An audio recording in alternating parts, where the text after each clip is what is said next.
get Pete connected. Pete's on. Oh, yeah. Did you get connected? Oh, Great. 3, 4, 5.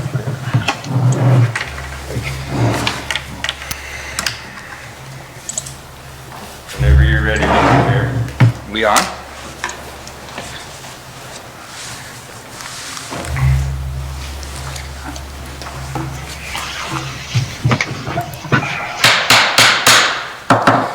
I'd like to call to order the Planning and Zoning meeting for October 7th, 2020. Roll call. Budke, Here.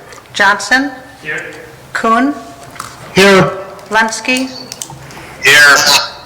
Matacek, Reichert, Here. Sandy, Here. Wasvik. Here. And we have quorum. Quorum is present. Okay, reading and approval of the minutes from the September 2nd, 2020 meeting.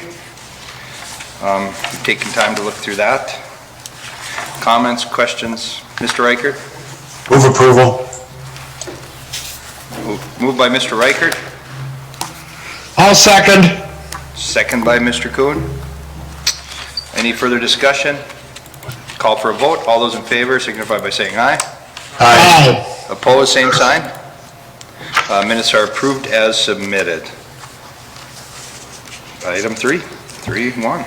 Item 3.1, public hearing, final ordinance to amend the zoning map in Calgary re-subdivision located at 3800 13th Avenue North. Mr. Gingler. Good evening, Chair and Commission members. This is up for final approval. Both this body and the City Council gave preliminary approval to the rezoning of that small portion that is shown on the map on the west side of the property itself. We are still under review of the site plan. They need to be approved by Magellan, the pipeline, before they can actually proceed with that. We did receive one concern after we did our mailing, and it was only a comment that the individual wanted to be assured that the stormwater runoff would not be worsened by this additional paving. That's something that we have to look at regardless. The general rule is post-construction should not create above and beyond what runoff issues would have been pre-construction. So we're confident that that's going to be under control. They do have their own storm pond on site. So with that, I would entertain any questions, but staff is recommending final approval of the plat. Okay, that puts it on the commission. Oh, I'm sorry, the rezoning ordinance. What's that? Oh, we're acting on the rezoning ordinance. I said plat. Yeah. I think I'll open it up for a public hearing. All those, anybody who wanted to step up to the microphone and address item 3.1, please do so at this time. Not seeing anybody, we'll close the public hearing. That'll bring it back to the commission. Mr. Reichert? Move approval. Moved by Mr. Reichert. Second by Mr. Johnson. Any further discussion? Seeing no hands, all those in favor signify by saying aye. Aye. Opposed, same sign. Okay, motion 3.1 passes. 3.2. Item 3-2, public hearing, final conditional use permit for a dog daycare business to be located at 3200 Gateway Drive. Mr. Gingler. Well, I think dog daycares should still be fresh in everyone's minds. We've had a lot of those discussions over the course of the past year and a half or so. Most recently with updating or amending the ordinance and then amending the Petopia conditional use permit and the roughing it, both of which have gone through the approval processes, and now we have a brand new one. I'd look at this request much differently than the previous two. This is an area on Gateway Drive. As you can see on the site plan where O'Reilly's Auto Parts is, this is all the land that you see, parking lots, building, those are all under one ownership. Right now, nothing has been constructed. We, in recent months, passed this as it's a B3 property, but also it does allow contractor shops as part of the overall plan. However, that didn't necessarily mean that it was limited to that, so it is still, the underlying zoning is B3, which dog daycares are allowed as a conditional use permit. So what we're looking at, just to give you some comparisons, the proposed building is roughly 12,000 square feet gross floor area, 6,000 of which will be used for the indoor play area, and then the remaining will be utilized for other incidental uses.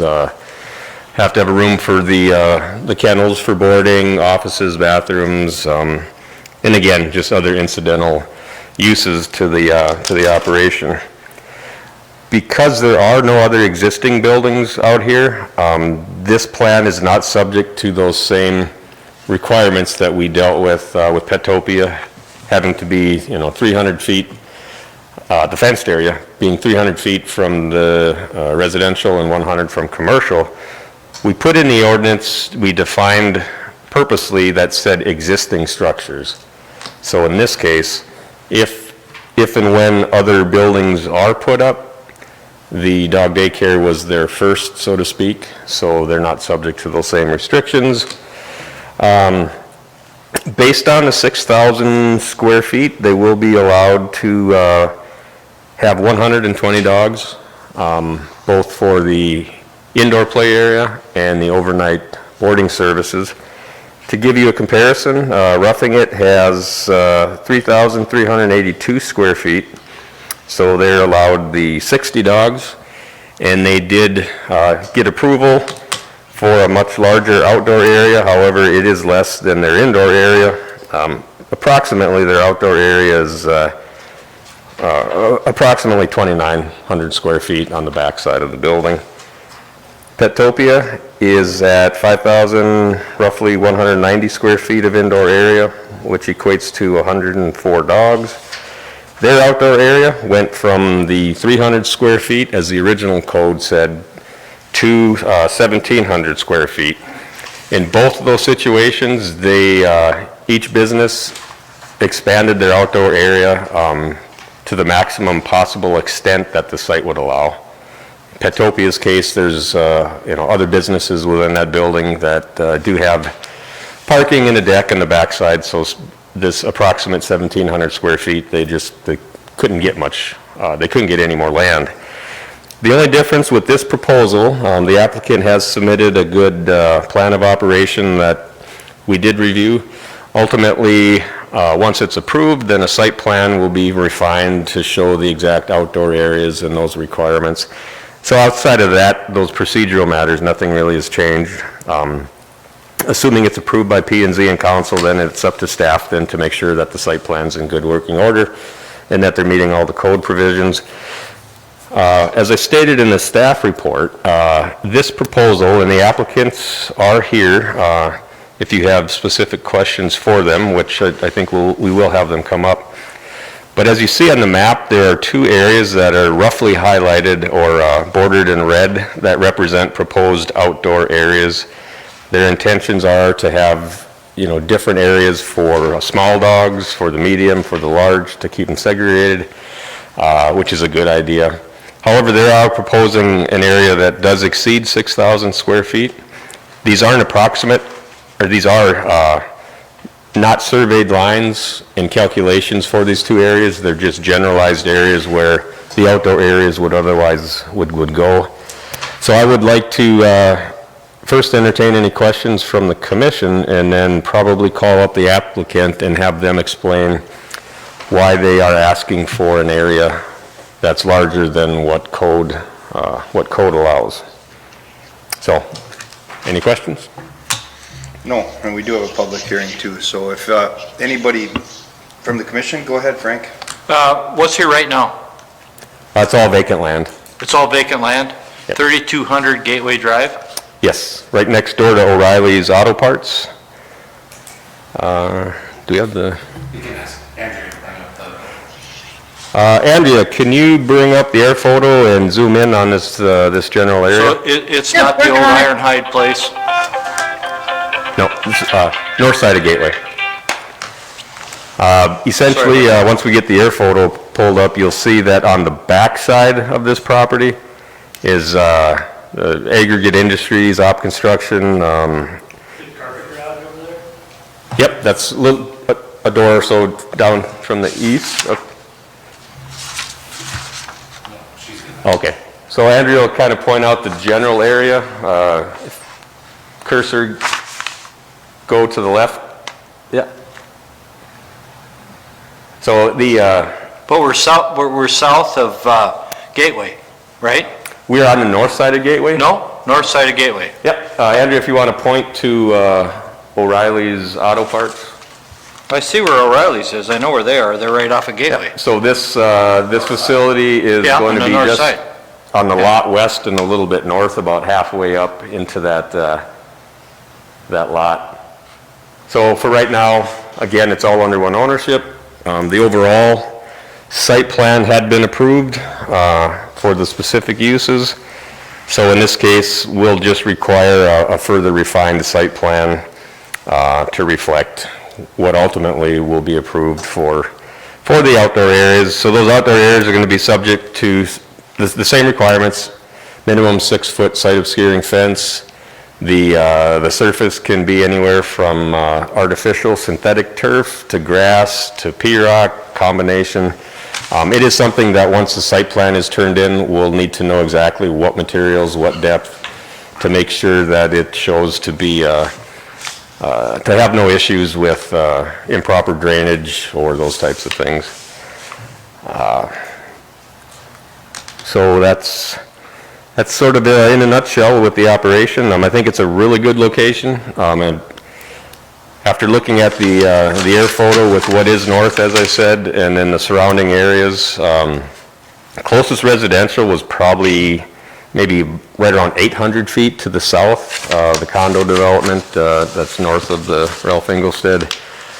So there was no nuisance issues that we could identify with that type of distance. So staff is recommending final approval, subject to the discussion of increasing the outdoor area. Mr. Reichert. Thank you, Brad. In your mind, is there a limit where, 120 dogs seems like a lot. Is there a point when we're going to say, boy, that's too many? I realize that there's I am a little concerned about those condos right south of Gateway, basically right across the street, and I know there's a big, there's a pretty significant shelter belt there. But just in general, is there, in your mind or looking at other ordinances, is there a point where we say, no, there's a maximum? At this point, the quick answer, the easy answer is no. But based on sort of following the existing two, especially Petopia, just in terms of numbers of dogs, I think one thing we should keep in mind is that just because in this case the limit would be 120 dogs, I don't think it's reasonable to think that at any one given time there would be 120 dogs on site. It is meant to be daycare, so they're coming, they're going. It does offer the boarding, but I think at this point, So this is a business in your mind that doesn't plan on being full? That doesn't make any sense. no, I'm just Right. making a statement based on what I know from the two existing operations that, I've asked both of them in terms of, do you ever have completely to your max? And they said just due to circumstances, time of year, they might be loaded up pretty good during certain times, but otherwise just not so much. So I'm not concerned about the number of 120. I think it's a sizable facility itself, and with the surrounding land uses, I don't think the 120 is an unreasonable number to be looking at. And then the second question, Brad, is there any reason in your mind to be worried about having excess outdoor space? That actually seems like a good thing to me, not a bad thing. So I'm just wondering if I'm missing something there. No, some of the rationale we realized after the original ordinance was adopted in 2004, which mandated a maximum of a 300 square foot outdoor area. I'm no dog expert, but I have learned a lot through these discussions, talking to the owners of these operations, that these dogs need room as they go outside. And we all know why they go outside, but to have a certain number of dogs in a really confined area, I think you don't need to be a dog expert to realize that could have issues. They're going to annoy each other, they'll start barking. So having larger areas, I think, helps alleviate, not eliminate, but alleviate a lot of those concerns about barking dogs if they're in a more comfortable environment. That was my thought too. I just wanted to double Okay. check that I was thinking about it the right way. Right. Okay, any other questions? I gotta do a public hearing here, so anybody in the audience like to step up and address item 3.2, please do so at this time. I know the developers are here. I'll close the public hearing and bring it back to the commission. If you do want to talk to them, we can bring them up. I think for the record, it would be good to maybe just hear a brief statement from them, addressing the reasons why they are asking for an increased area, opposed to staff making that, so. We can, you've passed by brief a long time ago on this, but we can. So, the owners, plus it's good to get their face on camera too. Just state your name and address for the record, please. I'm Genevieve Spicer. I live at 202 Fenton Avenue. So the reason for the enlarged outdoor area is, of course, because dogs, when confined, get bored, and bored dogs get destructive and loud. So the more area, the better. And we've talked with consultants, and we've done research, and when dogs are allowed to have that adequate space, not only is it better for exercise, but better for their temperaments, and happy dogs don't fight with each other, they don't bark as much, and they're quieter, so it's a plus for everybody involved. Okay, anybody have any questions for Ms. Spicer? Well, we got her. Seemed pretty easy. Yeah, pretty, thank you. Thank you. All right, it's in our court, guys. Motion, idea, discussion, I'm open to all.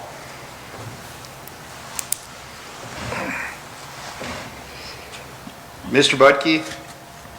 I'll make a motion to approve this with the allowance for the larger outdoor area, just as proposed. Thank you, Mr. Budke. Mr. I'll Matt? second. Paul Peak, second. Mr. Reichert, discussion, we have a motion and a second, discussion? Mr. Kuhn, yeah. Mr. Reichert? Yeah, Brad, we only see this once. Yes, that's correct. And it'll go to the city council on the 19th. And just like all conditional uses, whether it's dog daycare or otherwise, the same language is incorporated into the permit that at any given time, if there is deemed to be a violation of the conditions, the commission and council ultimately have the discretion to review and, if needed, revoke the permit. Never had to go there, but nevertheless, it'll be standard language. Okay. Didn't we do neighborhood notifications on the other ones? Yes, we did, because of the proximity of those residential areas. But because these ones are across the road and further away, we Correct, yeah. didn't. Not only distance, but, Highway 2 itself, there's way more distraction and nuisance noise that would come out of a highway than what could possibly even be measured at these outdoor dog areas, so. Have we notified O'Reilly's in the carpet garage? Yeah, all adjoining property owners, Okay. You know Western Road too? yes. Okay. Any further discussion? Otherwise, I'm going to call for a vote. Seeing no hands, all those in favor signify by saying aye. Aye. Opposed, same sign. Motion carries unanimously. All right, item 3.3. Item 3.3, public hearing final, ordinance to amend the zoning map in Alexander and Ives Edition located at 1310 and 1314 8th Avenue North. Mr. Brooks? Thank you. So this is second reading on this one as well. We did new notifications around the property. I'll quickly go through where we're at. It's along Washington Street, along the east side. The highlighted parcels are in yellow there. It is going from a B3 to an R3. The one comment we received, we don't always get these, but it was actually a neighbor in support of the rezoning for the folks. So other than that, we didn't hear anything, and I don't believe, no, we're okay tonight, but do have to open the public hearing. But with that, I'll answer any questions. Any questions for Mr. Brooks? I don't see any hands, Mr. Brooks. At this time, I'll open the public hearing. Anybody in the audience would like to step up to the microphone, please do so.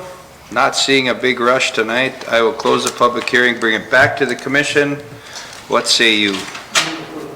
Moved by Mr. Johnson. Mr. Reichert? Second. Seconded by Mr. Reichert. Any further discussion? Seeing no hands, all in favor, signify by saying aye. Aye. Opposed, same sign. All right, 3-3 passes unanimously. 3-4. Item 3-4, public hearing final, plat of Crary's 11th edition, and an ordinance dedicating right-of-way located in the 5900 to 6000 block of Cherry Street. Mr. Brooks? Thank you. So this as well was before you last month. We had some questions on it, but this is that little bit smaller development, a smaller lot development going on south end of town. It's an expansion in that Crary's area where Thompson Homes is building.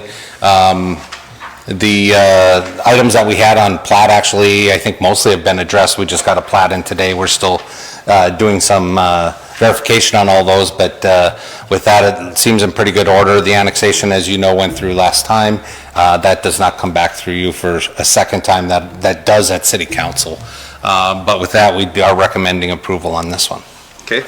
I think I'll just, right away, there's nobody here, open the public hearing, or I guess on the phone, Zoom. Seeing nobody or hearing nobody, I'll close the public hearing, brings it back to the commission. Anyone, Mr. Reichert? Move approval. Moved by Mr. Reichert, Second. seconded by Mr. Kuhn. Any discussion? Okay. Given the phone, I know Megan and Mr. Lunsky are out there too. I'm trying my best to hear if you can interject or not, or want to. Seeing no hands for discussion, I'll call for a vote. All those in favor signify by saying aye. Aye. Opposed? Aye. That was Mr. Budke opposing. Yep. 3-5. Ordinance passes. Item 3-5, a request to vacate a utility easement at 4575 32nd Avenue South. Oh, Miss Edwardson. Yes, good evening. So we are at 32nd Avenue South, right next to the Flying J. I-29 runs along. This item and the following item are going to go through the same area. But the following item is the replat, which will take this long rectangular property and merge it with this then horizontal property. But before we can do the replat, a vacation request is being asked for this southern portion, which has a utility easement in it. Your staff report says there aren't any utilities in there. We did have come to find out that there is a NODAC electric line running through that. Discussions between the owner as well as NODAC have been already taken place. Once the property and that area of the property is developed, that line will be relocated. NODAC is in full support of vacating the line with that understanding with the owner. So with that, we've identified that piece of it, but staff, there are no other utilities in the easement, so staff is recommending vacating it. I could answer any questions anybody might have. Mr. Reichert. Andrea, did you actually talk to NODAC or did the owners tell you that? We have email confirmation from NOVAC that they're okay with it. All right, thank you. Mr. Johnson is here. He can speak to that, I guess. Yeah, I met with the owners today, and we're NODAC's in full support of vacation of the easement. Sorry to bring your day job into it, but thank you. Thank you very much. Okay, any other questions? I do not have a public hearing on this. Any other questions? Maybe a motion or something? Mr. Reichert? Move approval. Moved by Mr. Reichert, Second. second by Mr. Johnson. Further discussion, seeing no hands, call for a vote. All those in favor signify by saying aye. Aye. Aye. Opposed, same sign. Okay, 3-5 passes. 3-6. Item 3-6, public hearing fast track, plat of Columbia Park 34th re-subdivision located in the southwest quadrant of 32nd Avenue South and Interstate 29.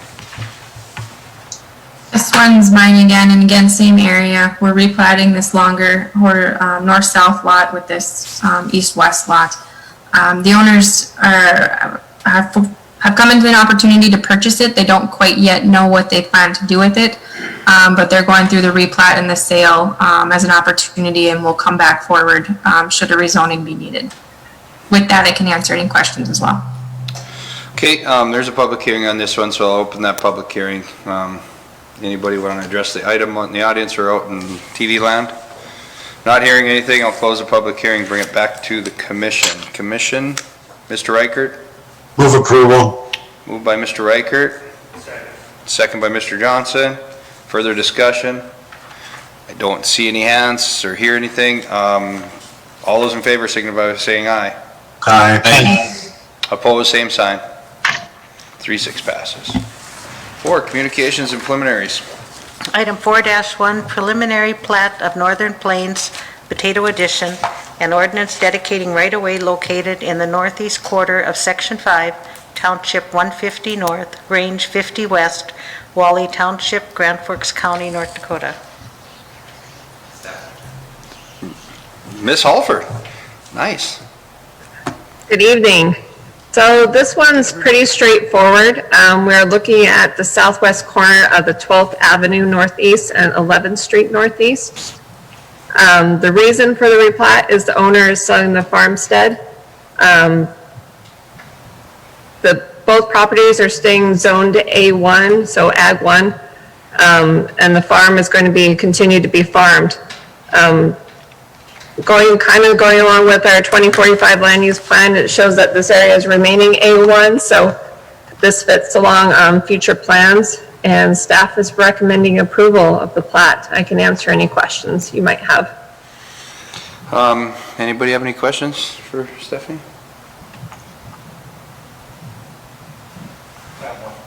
Mr. Matichak. This is in the 2-mile range? Yep. Okay.